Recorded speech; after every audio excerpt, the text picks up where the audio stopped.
우리는 어제까지 부활에 관한 말씀을 나누었습니다. 부활이란 너무나 거대하고 위대하고 최종적인 어떤 그런 내용이지 않습니까?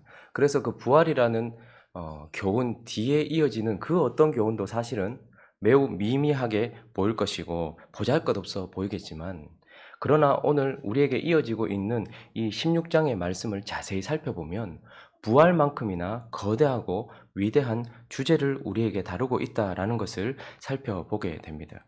지금 16장은 무엇을 얘기하고 있습니까? 15장은 우리의 몸이 부활할 것에 대해서 말을 했습니다. 그런데 16장은 이제 무엇을 우리에게 말하고 있는가 하면 교회에 대해서 말하고 있어요. 이 땅에 있는 그리스도의 몸, 교회에 대해서 말하는데 그냥 교회가 아니라 국제적 교회를 우리에게 보여주고 있습니다. 우리 잘 살펴보면 1절에 한번 보십시오. 1절에 보니까 성도를 위하는 연보에 관하여 내가 무슨 교회요? 갈라디아 교회들이라고 나옵니다. 그러니까 지금 한 교회를 말하는 것이 아니라 갈라디아 전역에 있는 교회들에 대해서 말하고 있고, 3절을 한번 볼까요?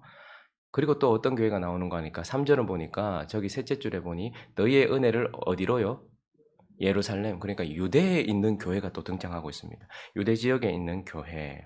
그리고 5절을 보니까 5절에는 또 마게도냐가 나오죠. 마게도냐를 지난다. 거기를 가야 된다는 것은 마게도냐 지역에도 뭐가 있다는 거예요. 하나님의 몸된 교회가 있다라는 것입니다. 내일 본문이긴 하지만 15절도 한번 가보시면 15절에는 형제들 스데바나의 집은 곧 뭐라고요? 아가야의 첫 열매. 그러니까 스데바나의 집이라는 이 가정교회가 아가야 지역에 있는 또 아가야라는 지역이 등장하고 있습니다. 19절도 볼까요? 19절에 보니까 무슨 교회들이 나옵니까? 아시아의 교회들이 나오고 있습니다. 그러니까 지금 무엇입니까?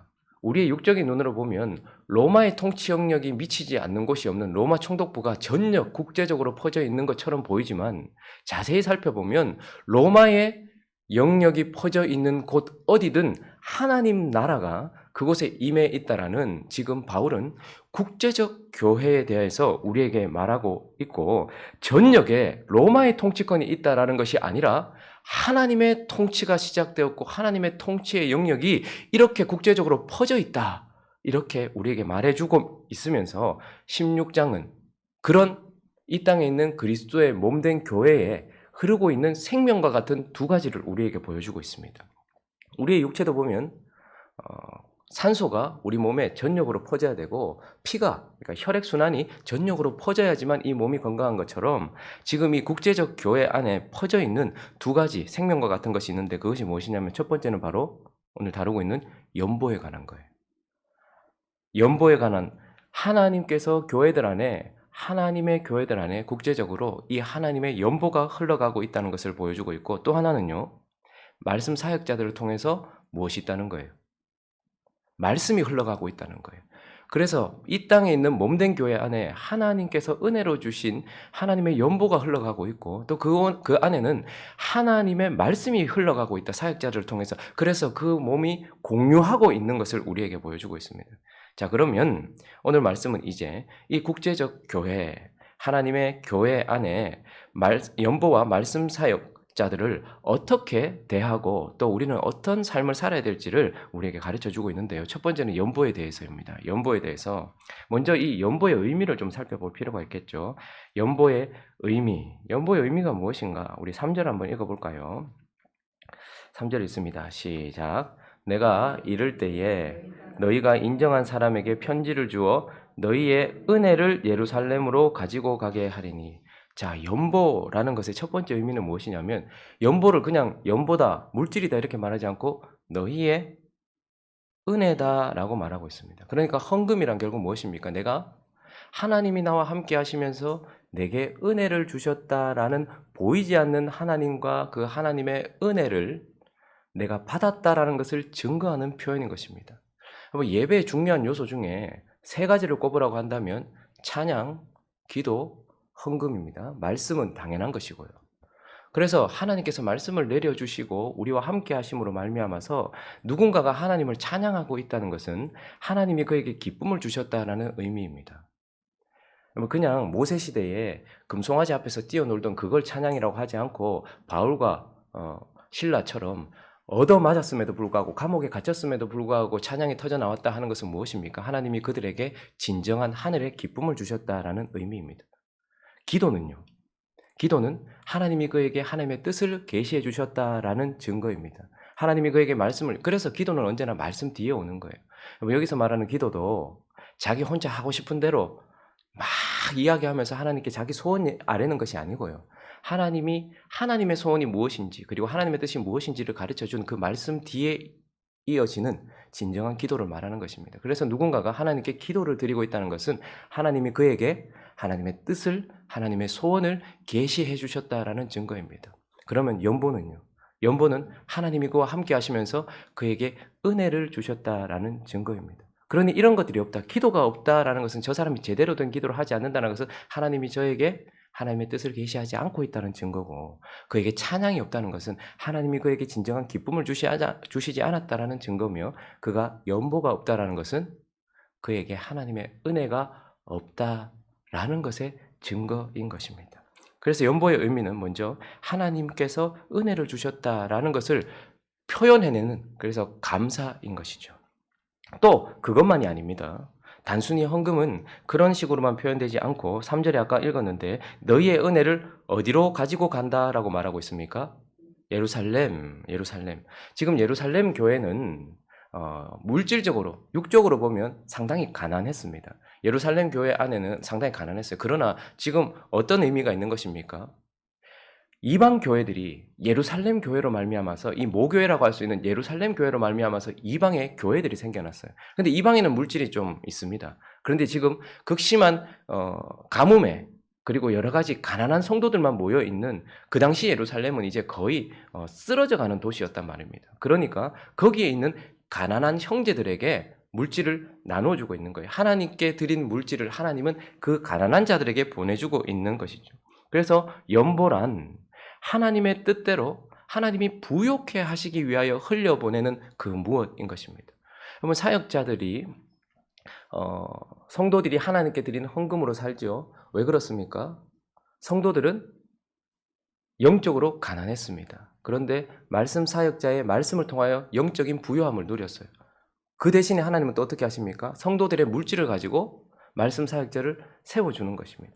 동일한 원리로 지금 이방 교회가 물질로 풍성하니 영적인 것을 얻어 누렸던 영적으로 가난했던 이방 교회가 이제 자신들이 가지고 있는 것으로 물질적으로 가난한 자들을 채워주는 서로 상부상조하며 서로를 세워주도록 하는 것이 연보의 의미인 것입니다. 그리고 또 하나 바울이 아주 중요하게 생각했던 것이 있는데 바울이 왜 갈라디아 교회들에게도 이렇게 연보하라고 예루살렘 교회를 향해 연보하라고 했고 그리고 또 이제 고린도 교회에게도 예루살렘 유대 교회를 향하여 연보하라고 했을까요?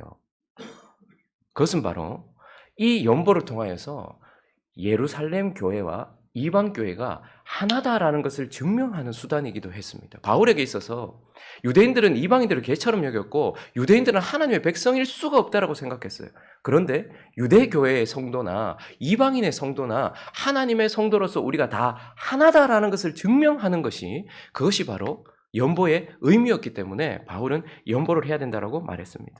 그러나 더 큰 의미가 있는데 그것은 바로 우리 이사야 60장 한번 볼까요? 60장 6절 7절 한번 읽어보겠습니다. 시작. 허다한 낙타 미디안과 에바의 어린 낙타가 내 가운데에 가득할 것이며 스바 사람들은 다 금과 유향을 가지고 와서 여호와의 찬송을 전파할 것이며 게달의 양무리는 다 내게로 모일 것이요 느바요의 순양은 내게 공급되고 내 제단에 올라 기꺼이 받음이 되리니 내가 내 영광의 집을 영화롭게 하리라. 자, 이 말은 무슨 말이냐면 이제 이사야 선지자를 통해서 마지막 날에 예루살렘 안에 어떤 일이 일어날 것인가를 말하는데 물질적으로 아주 풍요한 것들을 이방인들이 가지고 와서 예루살렘 내 집을 영화롭게 할 것이다 이렇게 말해요. 자, 그래서 우리가 11절도 한번 읽어보죠. 이사야서 60장 11절 읽습니다. 시작. 내 성문이 항상 열려 주야로 닫히지 아니하리니 이는 사람들이 내게로 이방 나라들의 재물을 가져오며 그들의 왕들을 포로로 이끌어오미라. 마지막 날에 어떤 일이 일어날 것이라고 하나님께서 이사야를 통해서 예언하셨냐면 복음이 땅끝까지 전파됨으로 말미암아서 그 복음을 들었던 이방인들이 물질을 가지고서 내가 복음의 부요를 누렸습니다라는 것을 예루살렘 교회로 가지고 와서 그때에 내 집을 영화롭게 할 거라는 거예요. 그러니까 이방인들이 지금 이 물질을 가지고 예루살렘 교회에 물질의 풍요로 흘려보내는 것을 통하여서 복음이 땅끝까지 전파되었고 이방이 주께로 돌아왔다는 증명이기도 하다라는 것입니다. 그러니까 바울을 통해서 하나님께서 이 연보의 의미가 얼마나 큰지를 우리에게 보여주시는 것이죠. 그런데 오늘 본문은 이 연보에 대한 의미를 우리에게 가르친다기보다는 연보하는 방법, 두 번째 연보하는 방법에 대해서 사실 우리에게 더 가르치려고 하고 있습니다. 자, 1절 말씀을 본문으로 돌아오셔서 어떻게 연보해야 되는가 읽습니다. 시작. 성도를 위하는 연보에 관하여는 내가 갈라디아 교회들에게 명한 것 같이 너희도 그렇게 하라. 여러분, 연보는 우리가 하고 싶은 대로 회비 내듯이 하는 것이 아니고 교회들에게 명한 하나님의 말씀, 하나님의 뜻대로 하는 것. 그래서 중요한 것은 헌금은 하나님이 뜻하신 것이고 뜻대로 하나님의 방법대로 해야 된다라는 것이 첫 번째 중요한 이유고, 또 하나 그래서 하나님은 어떻게 하셨냐면 2절 있습니다. 2절 시작. 매주 첫날. 자, 첫 번째 방법입니다. 하나님의 말씀대로 하되 매주 첫날. 저기서 말하는 이제 매주 첫날은 무엇입니까? 유대인들은 언제나 금요일 날, 안식일 날 모였죠. 그런데 이제 주님이 부활하시고 난 이후에 몸된 교회들은 언제 모입니까? 매주의 첫날인 일요일 날, 주일 날 모이게 돼요. 그래서 헌금은 어떻게 해야 되는 것입니까? 하나님의 말씀을 따라 매주일에 하게 되어 있는 것입니다. 그래서 우리 교회는 주일마다 헌금을 합니다. 그래서 매주에 한다는 것은 주일이 주님께서 부활하신 그날을 기념하면서 하나님께 드리는 예배다는 것이고, 매주일이라는 것은 정기적으로 한다라는 것을 의미하는 것입니다. 헌금은 매주일날 정기적으로 하도록 하나님께서 명령하셨습니다. 자, 두 번째, 아까 2절 보니까요. 또 2절을 계속 띄워놔 주시면 좋겠네요. 2절 보니까 매주 첫날에 또 어떻게 해요? 너희 각 사람이. 헌금은 누가 하는 것입니까?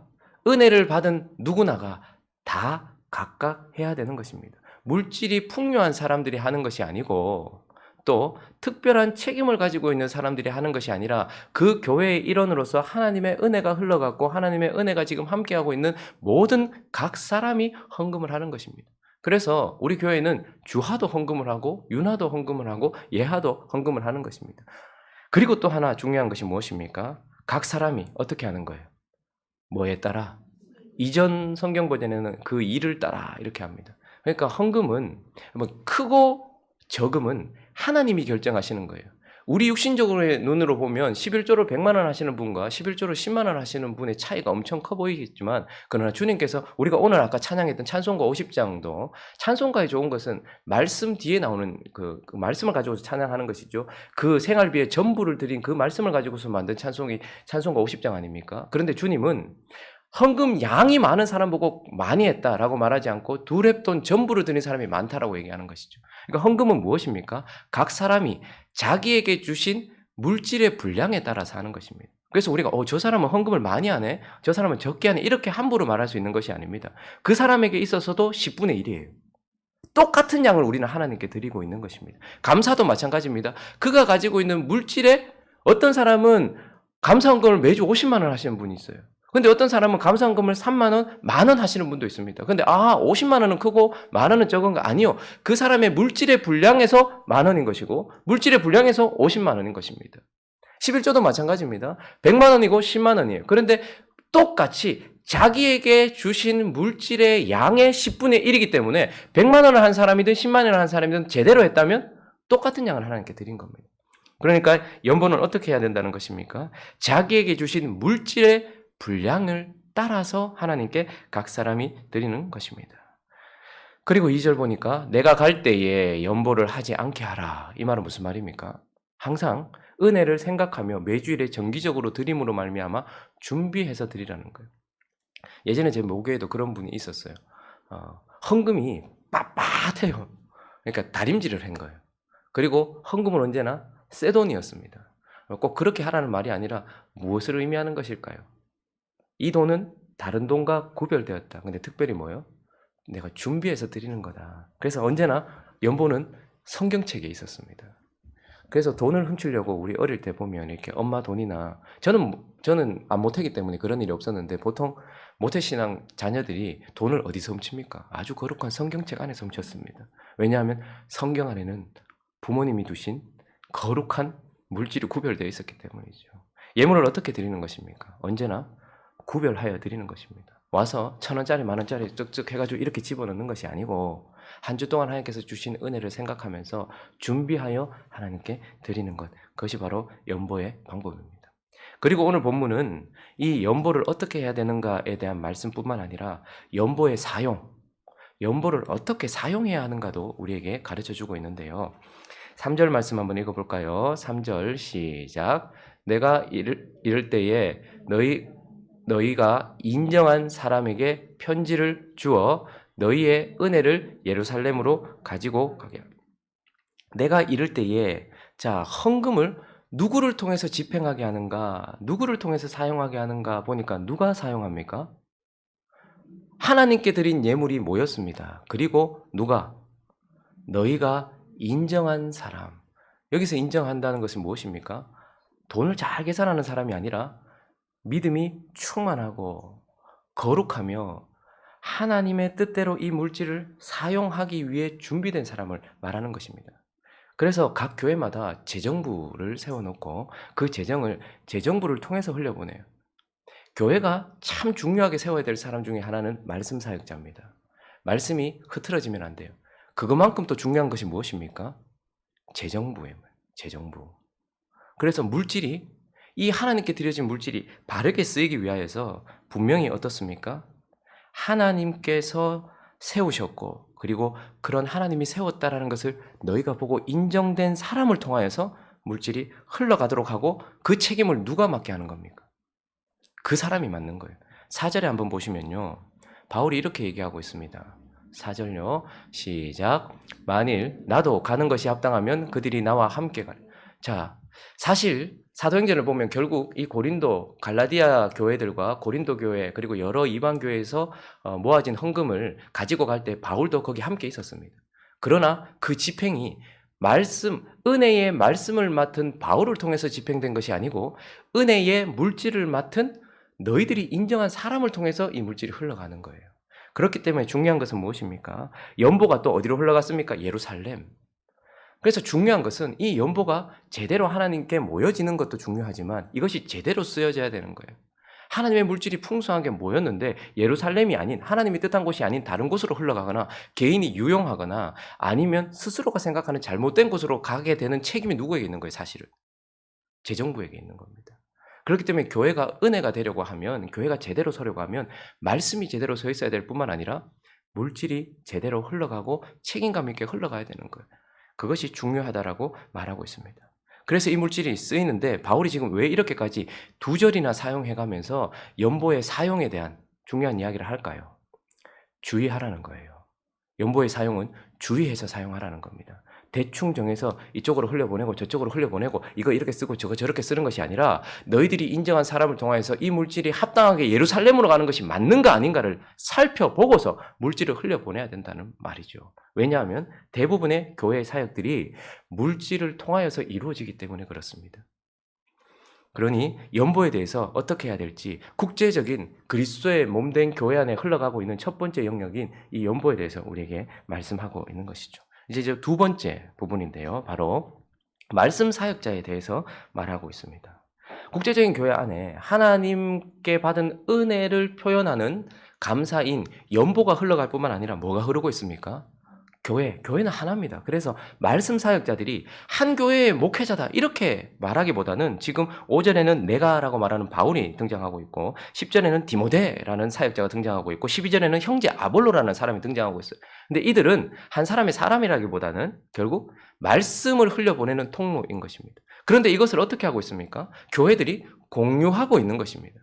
그러니까 모든 교회들이 자기의 믿음의 분량이나 그런 것들을 따라서 말씀들을 공유하면서 하나님께서는 이런 사역자들을 공유하고 계시는 것이죠.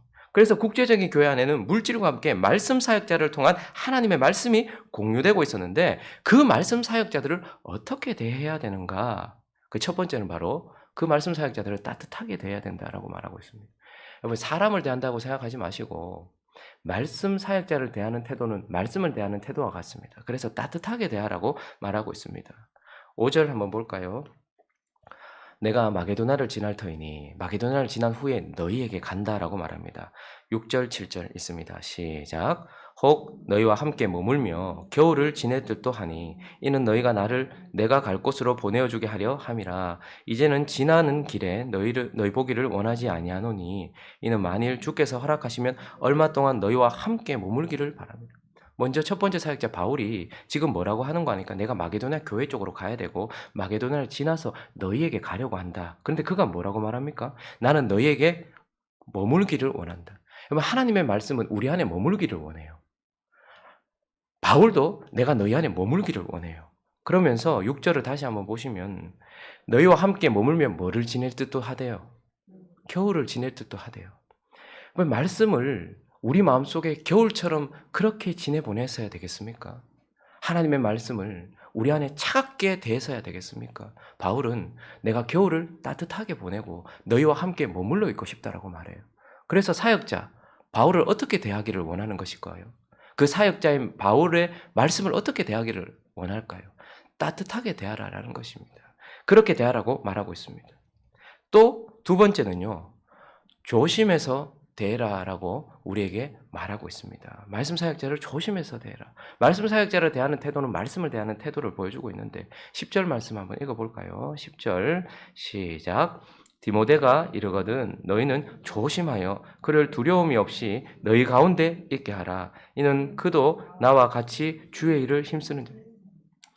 디모데도 너희 가운데 있게 머무는 말씀의 가장 중요한 것은 말씀이 들려졌냐가 아니라 말씀이 머무는가거든요. 근데 이제 바울이 이 사랑하는 아들, 영적인 아들 디모데를 보내는데 그를 조심해서 대해래요.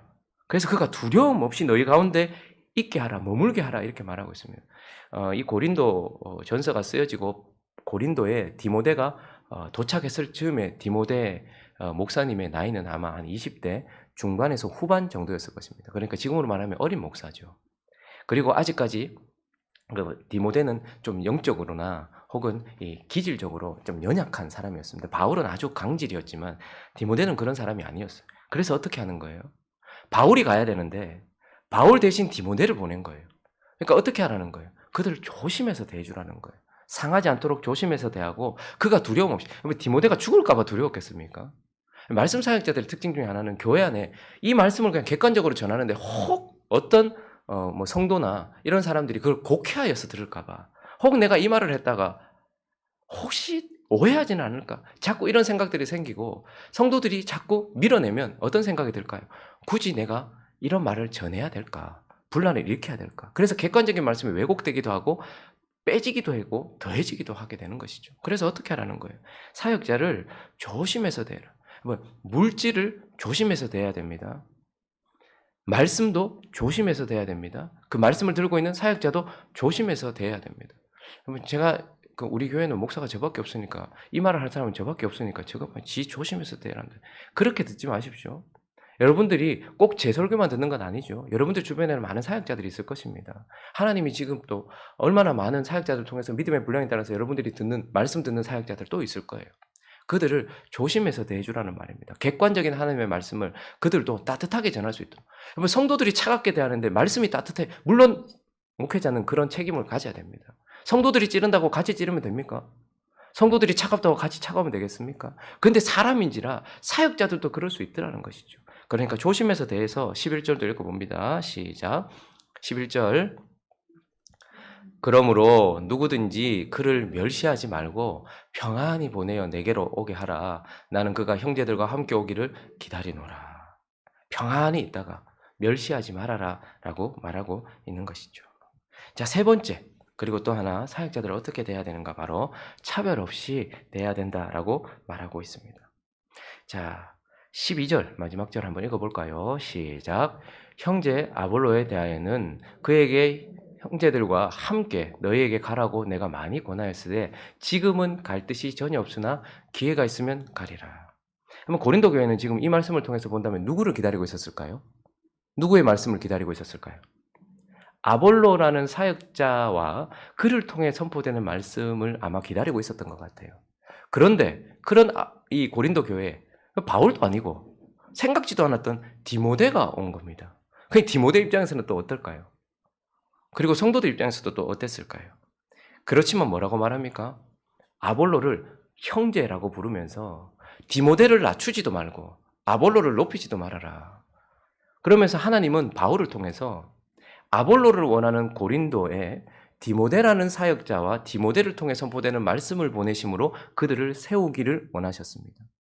그래서 어떻게 대하는 겁니까? 내가 원하는 것이 아니라, 그래서 차별하여 대하는 것이 아니라 모두 다 주의 일을 하는 자다. 그래서 바울이 디모데를 향하여서 그도 나와 같이 주의 일을 힘쓰는 자다 이렇게 표현했습니다.